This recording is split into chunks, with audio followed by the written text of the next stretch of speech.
Dad, you're a failure. You have done absolutely nothing with your life. My daughter Maya's voice, sharp as a shard of glass, sliced through the tense atmosphere of the dining room. Her mother, my wife Isabel, laughed, a cold, cutting sound as she clutched her wine glass. He's right, you know. Their words were a familiar, stinging rain, but this time, I didn't flinch. I smiled, a slow, unreadable expression, as my fingers brushed against the worn case of the phone in my pocket. I pulled it out, my movements deliberate, tapped the screen twice, and held up a screenshot. Their faces froze. Mouths fell open. Eyes widened in a comical, shared horror. The room fell utterly silent, save for the incessant, mocking tick of the grandfather clock in the hall. I stood, leaving them to stare at the glowing screen, and walked out of the room. Their comfortable world of scorn and superiority had just been shattered, and they didn't even know what was coming next. The dining room smelled of overcooked steak and a betrayal so thick it was almost suffocating. Maya's fork clattered against her plate, the sound unnaturally loud in the strained silence. Her eyes, a cold blue I once found beautiful, were now blazing with a contemptuous fire. You're nothing, Dad. A nobody who has embarrassed us for years. Her voice cracked, sharp with a venom that seemed to have been festering for a long time. She shoved her chair back, the legs scraping a painful shriek from the hardwood floor.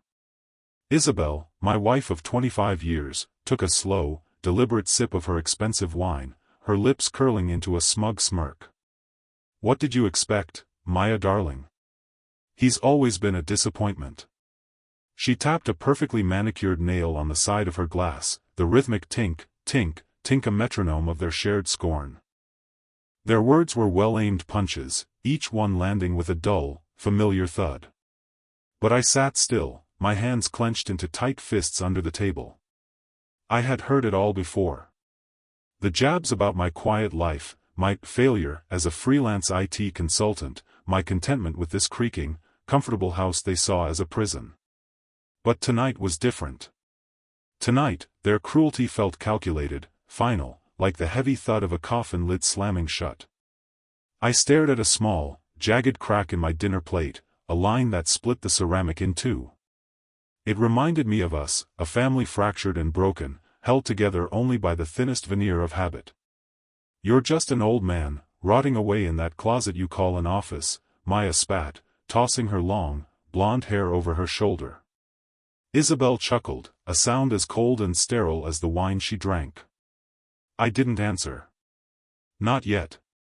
A fire burned in my chest, but I kept my face a carefully constructed mask of indifference. Years of swallowing their insults, of absorbing their disappointment, had taught me a profound and painful patience. I thought of the sacrifices, a montage of faded memories.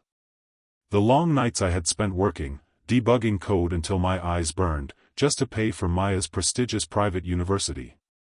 The expensive jewelry I had bought for Isabel, piece by piece, so she could brag to her friends at the country club. All of it, for this. For this casual, brutal dismissal of my entire existence. You're a burden, Richard, Isabel said, her voice dropping to a low, bored tone that was somehow more cutting than her daughter's theatrical rage. We have barely scraped by all these years because of your lack of ambition. That was it. The final straw. The dam of my long-held patience finally broke. I reached into my pocket, my fingers brushing against the cracked screen of my old, unassuming phone. It felt heavy in my hand, not with physical weight, but with the undeniable gravity of truth. You think you know me? I said, my voice quiet but steady, cutting through their diatribe. They both froze, startled by my sudden shift in tone. I tapped the screen, pulled up the screenshot I had prepared, and held it out. The bright light from the phone cast long, dancing shadows on their stunned faces. Their reactions were instantaneous and deeply gratifying. Maya's mouth fell open, her hand flying to her lips in a gesture of pure shock. Isabel's wine glass slipped from her suddenly nerveless fingers, shattering on the floor, the dark red liquid pooling on the Persian rug like a spreading stain of blood. The room went utterly quiet. The only sound was the grandfather clock, ticking away the seconds of their disbelief. I didn't say another word. I didn't need to. The image on that screen, the truth it represented, had done all the talking for me. I stood, my chair creaking under my weight, and walked out of the room. Their wide, shocked eyes followed me, but I didn't look back. My steps echoed in the long hallway, each one feeling heavier, more deliberate, than the last. I reached my office, the cramped, cluttered room they so despised, and the door clicked shut behind me, locking out their frantic, muffled voices. I sank into my worn office chair, the phone still warm in my hand. My heart pounded against my ribs, but not with fear or anxiety. For the first time in years, I felt truly, thrillingly alive. I set the phone on the desk, its cracked screen catching the dim light. They didn't know what I had been hiding, the secret life I had built in the silent, lonely hours of the night. But they were about to. Soon, they would understand everything. The kitchen reeked of spilled wine and a rising, acrid panic. Isabel stood rigidly by the sink, her hands gripping the cold marble countertop, her usually perfect blonde hair falling in loose, disheveled strands from its bun. "What was that, Maya?" she snapped, her voice tight with a mixture of fear and fury. "What the hell did he just show us?" Maya paced the length of the kitchen, her phone clutched in her hand like a lifeline, her thumb frantically swiping across the screen. "It's fake," she muttered, more to herself than to her mother. "It has to be. He's bluffing. Dad, with that much? No way."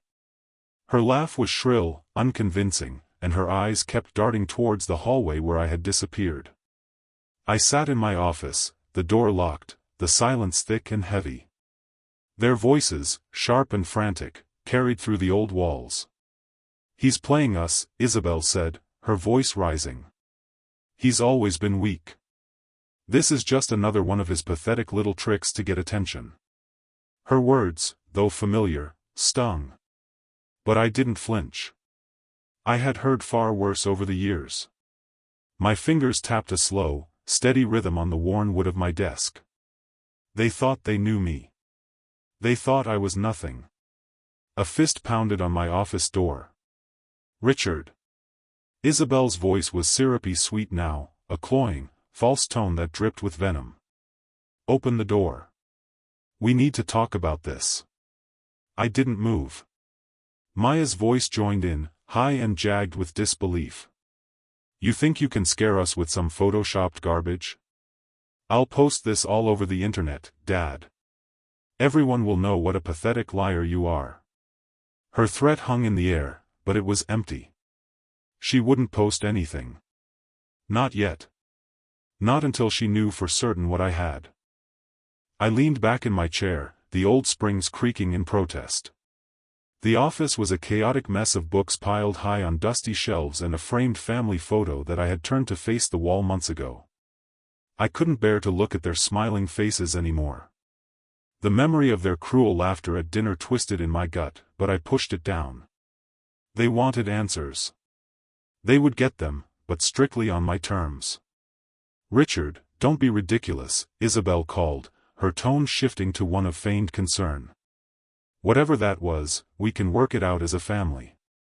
Her fist hit the door again, softer this time, a pleading, manipulative tap. I pictured her on the other side, her lips pursed, her mind racing, already calculating her next move.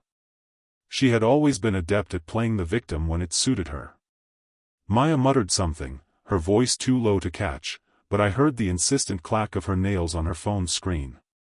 Probably drafting a scathing social media post she would never have the courage to send.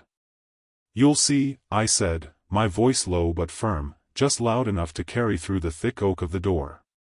"Your time is coming." A heavy silence followed. I imagined their faces on the other side of the door, Isabel's eyes narrowing, Maya's mouth twitching with uncertainty. They didn't know how to handle me now. The quiet, downtrodden man they had mocked and belittled for years wasn't caving. He was fighting back. Isabel tried the doorknob, the door rattling in its frame. "You can't hide in there forever," she hissed. Her sharp, angry footsteps retreated down the hallway. Maya lingered. I could hear her breathing, quick and uneven. "This isn't over," she said, her voice barely a whisper. Then she, too, was gone. I picked up the phone, its familiar weight grounding me. The screenshot was still there, a silent, powerful testament to the truth. I didn't need to look at it again. I knew what it represented. My gaze fell on the dust-coated, face-down family photo. For a fleeting moment, I saw us as we once were, smiling, happy, a family, before the cracks began to spread. Then I blinked, and the memory was gone. They had made their choice. Now, I would make mine. My office was dark, save for the flickering, ghostly glow of my ancient computer screen. I sat alone, the silence of the house pressing in on me, broken only by the low, tired hum of the machine. My fingers brushed against the edge of a small, innocuous-looking USB drive. A cold wallet. It had been tucked away in a locked drawer for years. It held everything. I leaned back, my mind slipping effortlessly back to 2011, the year it had all begun. The memory was sharp, vivid. I was 48 years old, hunched over a clunky monitor in a cramped office that smelled of stale coffee and ambition. The screen glowed with a post on an obscure internet forum, a discussion about a new, radical idea called Bitcoin. The future of currency, some anonymous user had called it. I scrolled, my heart beginning to race with a feeling I hadn't experienced in a long time, excitement. I had always been cautious, a man who measured risks and planned for contingencies. But something about this wild, decentralized concept, felt right. Isabel's voice, sharp and dismissive, echoed from the past, a memory of a phone call from that very night. "You're wasting money on your silly computer hobbies again, Richard. We need that money for Maya's tuition." I had ignored her, my fingers flying across the keyboard. $590 for 59 coins. A pittance. A gamble. I clicked buy, and a slow smile spread across my face. A spark of hope in the gathering darkness of my life. Back then, I truly believed I was building something for them. For Maya's future. For Isabel's dreams of a life of leisure. I worked late, fixing corporate networks, paying the bills, funding their ever-expanding desires. Maya, then just 13, barely noticed my existence. "Dad, whatever," she would say, her eyes glued to the screen of her first smartphone. Isabel, meanwhile, always wanted more. Karen's husband just bought her a diamond bracelet, she would complain, her voice a sharp, pointed knife. I kept my secret tucked away. The coin sat dormant in the cold wallet, mostly forgotten as the years ground on, each one chipping away a little more of my spirit. Now, in the dim light of my office in 2025, I pulled the USB drive from its hiding place. Its plastic casing was scratched and worn, but it felt alive in my hand, humming with a quiet, potent energy. I plugged it into the wheezing computer. My hands shook, not from fear, but from a profound, earth-shattering sense of certainty. I typed in the long, complex password, each keystroke deliberate. The screen blinked, then loaded. And there it was. Balance, 59 BTC. I did the math in my head, my heart pounding. At today's market price, that was nearly $6 million. I exhaled, a long, slow breath, the number sinking into my consciousness. $6 million. More than enough to change everything. My eyes began to sting, not with tears of joy, but with the hot, bitter tears of rage. I had given them everything. My years. My money.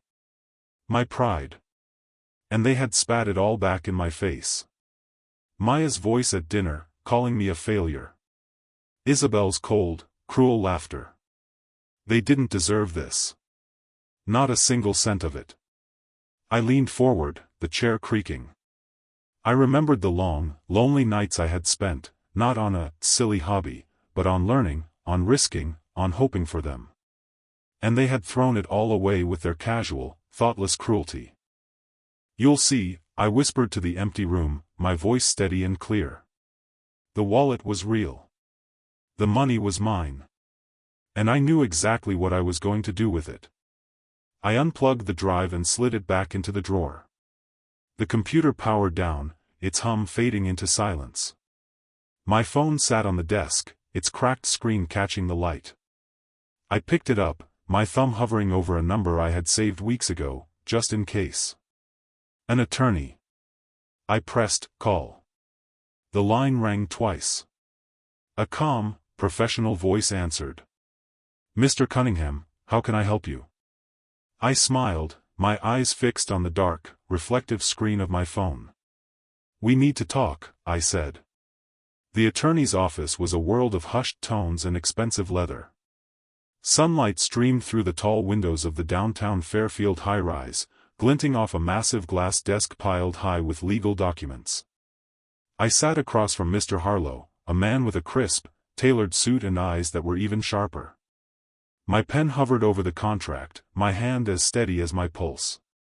Selling 5 of the coins will net you just over $500,000 after fees, he said, his voice clipped and efficient. What is your next step? I signed my name, the ink flowing smoothly. Keep it quiet, I replied. That's all for now. He nodded, sliding the papers into a folder. The deal was done. I left the office, my steps feeling light on the polished marble floor. Outside, the city buzzed with life. My phone remained silent in my pocket, its cracked screen a secret keeper. 5 Bitcoin sold. $500,000 in a new, private account. And Isabel and Maya had no idea. The thought made my chest hum, not with pride, but with a quiet, thrilling sense of purpose. They had mocked me for years, called me a failure. Soon, they would see. Back at the house, Isabel was waiting in the hallway, her arms crossed, a storm brewing in her eyes. Where were you? She asked, her voice a blade dipped in honey. I tossed my keys onto the hall table, the clink of metal loud in the tense silence. Out, I said, brushing past her. The air smelled of furniture polish and resentment. She followed me, her heels clicking an angry rhythm on the hardwood. Don't play games with me, Richard. I found that lawyer's business card in your desk drawer. Her eyes narrowed, searching my face for a crack in my composure. I kept my expression blank, but inside, I smiled. She had been snooping. Just as I had expected. You're up to something, she hissed, stepping closer. What is it? I shrugged, my silence a more effective wall than any words. You'll find out soon enough. Her lips pursed, her fingers twitching around her phone. I went to the kitchen and poured a glass of water. Isabel lingered in the doorway, her shadow stretching across the linoleum. You've never given me the life I deserve, she said, her voice low and bitter. All those years, scraping by, while my friends lived in luxury. I sipped the water, letting her words, her years of accumulated resentment, slide off me. She had never worked a day in her life, but she blamed me for her perceived poverty. Always me. I set the glass down with a sharp clink. Things are about to change, I said, meeting her gaze. Her eyes widened for a second before she masked it with a derisive scoff. As if you could change anything. She laughed, but the sound was brittle, like glass on the verge of cracking. I didn't need to answer. The seeds of her own curiosity and greed were planted. Later, I took a walk through the neighborhood. Isabel's car crept along a block behind me, her headlights dim. She thought she was being clever, tailing me like a detective in a cheap movie. I kept my pace steady. Let her follow. Let her wonder. I stopped at the park, the cool evening air on my face. My phone buzzed once. A confirmation from Harlow. The funds were in my new account. I pulled it out, dialed a number, and kept my voice low. It's just the start, I said to the person on the other end. Behind me, Isabel's car idled, her silhouette stiff and tense in the driver's seat. She was watching, but I was already miles ahead of her. The charity gala was a sea of glittering gowns and clinking champagne glasses. White tablecloths gleamed under soft, ambient lighting, and the air was perfumed with the scent of expensive flowers. I had donated $50,000 to a local women's shelter, an anonymous gift that had, as I'd intended, become the talk of the town. Now, for the first time in my life, people were shaking my hand, their smiles warm and genuine. "Mr. Cunningham, you're a blessing to this community," a woman said, handing me a thank you letter. I nodded, the crisp paper a tangible symbol of my new reality. For years, I had been invisible. Now, their eyes followed me with respect. My phone remained in my pocket, silent but heavy. I had checked it earlier. A forum post I had made under a pseudonym, "NextGen Tech is about to skyrocket." Insider tip. By now, was gaining traction. Isabel was at home, probably scrolling through her phone, her greed a powerful, irresistible magnet pulling her toward the bait. I pictured her, her eyes glued to the screen, whispering excitedly to her country club friend, Susan, about the next big thing. She would invest everything she could get her hands on, blind to the carefully constructed trap. At the gala, a man clapped me on the shoulder. "Heard you're making waves, Richard," he said. I smiled vaguely. "Just trying to help out." The letter in my hand felt like a shield, proof of the man I could be. Isabel and Maya saw a failure. These people saw a philanthropist. Soon, everyone would see the truth. I left the event, the cool night air on my face. At home, Isabel sat in the living room, her phone glowing. "Susan says NextGen is a gold mine," she said, her voice eager, not even looking up from the screen. "I'm putting everything we have into it." Her fingers swiped, sealing her financial fate. I paused at the bottom of the stairs, my hand on the newel post. "Good luck with that," I said, my tone flat. Her eyes flickered up to me, a flash of suspicion in their depths, but I was already moving up the stairs. In my office, I shut the door, the lock clicking softly into place. The computer screen waited, dark but ready. Isabel's words echoed in my mind. "Everything we have." My smile grew cold and sure. The next step was close. The dining room was a mess. Linda stood by the table, her phone pressed to her ear, her voice a shrill, disbelieving shriek. "What do you mean?" It crashed. "I lost $40,000. She spun around, her eyes wild, mascara streaking her cheeks. Maya hovered near the doorway, biting her nails, her own phone dark in her hand. I sat at the table, calmly stirring sugar into my coffee, the spoon clinking softly against the porcelain. Their panic was a symphony, and I was its silent conductor. Linda slammed her phone onto the sofa. "You did this, Richard," she screamed, pointing a trembling finger at me. "You sabotaged me." I raised an eyebrow, my face a mask of calm. Did I? My anonymous forum post had created the bubble, and my preset sell order had pricked it at the perfect moment. But she would never be able to prove it. Maya shifted, her eyes darting between us. "Mom, maybe it wasn't him." Linda whirled on her. "Don't you dare defend him. He's ruined us." Maya flinched. She looked lost, her usual arrogant confidence gone. I sipped my coffee, the bitterness sharp. Linda's debts, her maxed-out credit cards, her personal loans, they were a noose she had tied herself, chasing Susan's empty promises of wealth. "You chose where to put your money, Isabel," I said, setting my mug down. Her face twisted. "You knew," she spat. "You knew it would fail." I shrugged, my silence a more potent weapon than any words. She stormed closer. "I'll prove it, Richard. I'll drag you down with me." Her threat was empty, but her eyes burned with a desperate, cornered fire. I stood. "I am not your problem," I said, my voice steady. "You are." I walked out of the room, their silence heavy behind me. In the hallway, I grabbed my coat. The thank you letter from the charity was still in the pocket. Its weight grounded me, a reminder of the man I was becoming. I drove away from the house, Linda's screams fading into the distance. The first domino had fallen. And it felt right. The city hall smelled of polished wood and civic pride. I stood at a podium, the weight of a brass medal cool in my hands. Edward Cunningham's $1 million donation will transform our community, the mayor said, his voice echoing through the grand chamber. The crowd erupted in a wave of applause.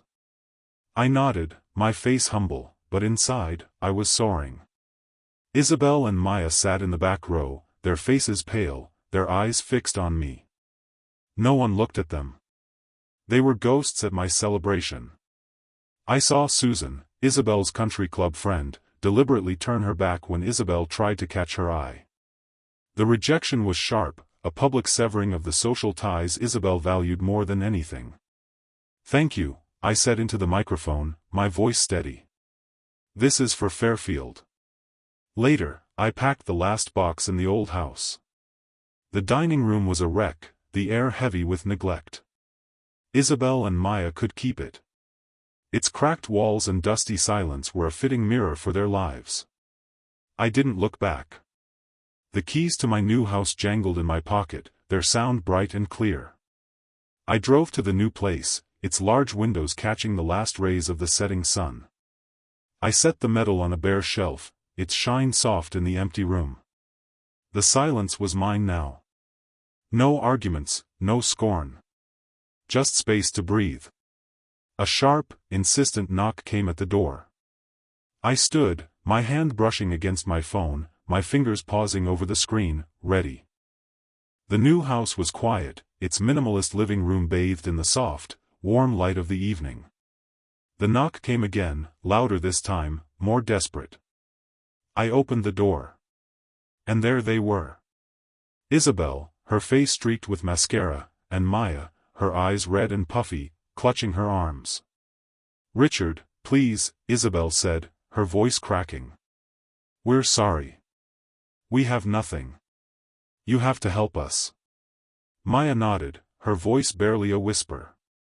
"Dad, we messed up. We need you."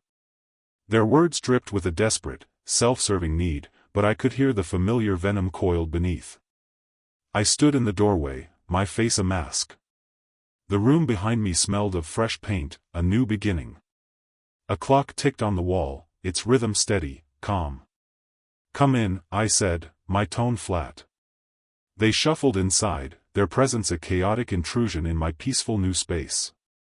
Isabel launched into a frantic, rambling plea. "The debts are crushing us," she said, her hands wringing. "The club is gone, my friends are gone. You're our only hope." Maya just sniffled, her eyes on the floor. "No one talks to me anymore. I lost everything." Their apologies were a thin, pathetic performance. I had heard their lies, their conspiracies, their true feelings, recorded on this very phone. "You think I've done nothing?" I said, my voice low and deliberate. I pulled my phone from my pocket. I tapped the screen, opened the crypto wallet app, and held it up. The green text glowed in the dim light. Balance, 59 BTC. Current value, $5.9 million. Their jaws dropped. Isabel gasped, her hand flying to her mouth. Maya sank onto the sofa, a look of utter, world-shattering disbelief on her face. "I bought them in 2011, I said, my voice cold as ice. For $590. I bought them for you, for our family. And for years, you called me a failure. You hid this from us?" Isabel stammered. Maya just stared, tears spilling down her cheeks. I lowered the phone, my gaze hard. "You had your chance. Every single day, you had a chance to be kind, to be grateful, to be a family. And every day, you chose to tear me down. Now, you live with the consequences of that choice." The clock ticked, filling the heavy silence. Their faces were frozen, the weight of the truth a burden they couldn't lift. I turned and walked to the door. Richard, wait! Isabel cried, falling to her knees. Maya sobbed, gripping the arm of the sofa. I didn't stop. You're cruel. Isabel shouted, her voice breaking. I opened the door, the cool night air on my face. No, I said, not looking back. I'm fair. I stepped outside, the door shutting with a solid, final thud. My car was waiting, its engine a soft hum in the quiet night. The sunset burned orange, a fire across the horizon. I drove, the phone dark on the seat beside me. Their shocked, devastated faces lingered in my mind, but not their pain. Only their realization. I had shown them the truth. And it was enough.